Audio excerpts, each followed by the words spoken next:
இடம்பொருள் நேயர்களுக்கு வணக்கம். ஸோ இன்றைக்கி பார்த்தீங்க அப்படின்னா பாக்கியலட்சுமி சீரியல்லாம் திருப்பி பாக்கியாவுக்கு அப்படியே அந்த கஷ்டகாலம் தொடர்ந்துகிட்டு இருக்கு. ஆனால் குடும்பத்தில் பார்த்தீங்கன்னா திடீர்னு நமக்கே ஒரு அதிர்ச்சி கொடுக்குறாங்க. என்னென்னு பார்த்தீங்கன்னா, முதல்ல அமிர்தாவும் எழிலும் பேசும்பொழுது எழில் அமிர்தாட்ட நீ என்னை விட்டு போயிடுவியா, ஒன்றும் பிரச்சனை இல்லை, நான் அவங்க கூட இருப்பேன் அப்படின்னு சொல்லும்பொழுது அவங்க நான் எப்படிங்க போவேன் அப்படின்னு அவங்க கண் கலங்க, ரெண்டு பேரும் மாற்றி மாற்றி கட்டி பிடிச்சி அதுக்கப்புறமா சரி நம்ம ஒன்றா தான் இருப்போம் அப்படிங்கிற மாதிரி முடிவு பண்ணி நீ என் கூட இருந்தால் போதும் அப்படின்னு சொல்லிடுறாங்க. இதே விஷயத்தை தான் இப்போ என்ன சொல்கிறாருன்னா கணேஷன் சொன்னார், என்னன்னா என்ன வேணாலும் நான் செய்வேன், ஆனால் அமிர்தா எனக்கு வேணும்னார். அதே தான் எழிலும் சொல்கிறார். ஆனால் கணேஷ் சொல்லும்பொழுது அது ஏதோ மென்டல் ஹாஸ்பிட்டல் தப்பிச்சதுன்னு சொன்ன மாதிரி இருந்துச்சு. ஆனால் இங்கே பார்த்தீங்கன்னா அப்படி இல்லை.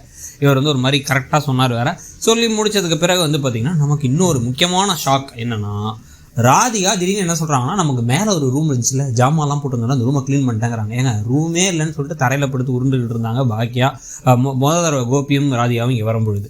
ஆனால் இப்போ பார்த்தீங்க அப்படின்னா திடீர்னு ஒரு ரூம் எங்கே இருந்தால் வானத்துலேருந்து குதிச்சிருச்சு. அந்த ரூமுக்கு போயிட்டாங்க. அப்புறம் இந்த ரூம் தான் கிடச்சிச்சுல, மயுவையாச்சும் கூப்பிட்டு வரனால மயுவை இன்னும் நடுத்தரிலே விட்டுருக்காங்க. எனக்கு குட் மதர் அப்படின்னு இருந்துச்சு நமக்கு. ஸோ இப்போ அதுக்கு ஈஸ்வரி அதெல்லாம் வேணாம், அதெல்லாம் எதுக்கு, என் பிள்ளை என் கூடயே இருக்கட்டும், என் கைக்கிட்டே இருக்கட்டும் அப்படிங்க, அதெல்லாம் வேணான்னு சொல்லி எப்படியோ அவங்கள கன்வின்ஸ் பண்ணி நாங்கள் கிளம்பி போகிறோம் அப்படின்னு ரெண்டு பேரும் கிளம்பி போயிடுறாங்க. ஸோ ரெண்டு பேரும் புது ரூமுக்கு போயிடுறாங்க. தாத்தா திரும்பி விட்டாச்சு. மயு என்ன ஆச்சுங்கிறதே தெரியல. மயுவை மறந்துடுவாங்கன்னு நினைக்கிறேன் இப்படியே போச்சுன்னா கதையில். ஸோ இப்போ இது நடந்துகிட்டு இருக்கும் பொழுது இன்னொரு தடவை மேலே போயிட்டு இந்த ரூமை எப்படி ராதிகா ரெடி பண்ணியிருக்காங்கலாம் பார்த்து கண் கலங்கி, அதுக்கப்புறமா கோபி எனக்கு எவ்வளோ கஷ்டமான சுச்சுவேஷனில் என்ன செய்கிறேன்னே தெரில, ஆனால் ஏதோ ஒரு தைரியத்தில் பேசிட்டேன் அப்படிங்கும்பொழுது உடனே நீங்கள் நல்லா பேசுனீங்க, ஒன்றும் கவலைப்படாதீங்க, நம்ம குடும்பமாக ஒன்றா இருப்போம், எல்லாத்தையும் நம்மளால் சரி பண்ண முடியும் அப்படின்னு வேறு சொல்லிட்டு இருக்காங்க.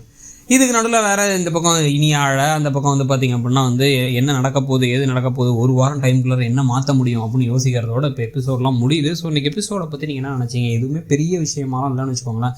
உங்களுடைய கருத்து என்னங்கிறத சொல்லுங்கள். இடம்பொருள் நேயர்களுக்கு வணக்கம். ஸோ இன்றைக்கி பார்த்திங்க அப்படின்னா பாக்கியலட்சுமி சீரியல்லாம் திருப்பி பாக்கியாவுக்கு அப்படியே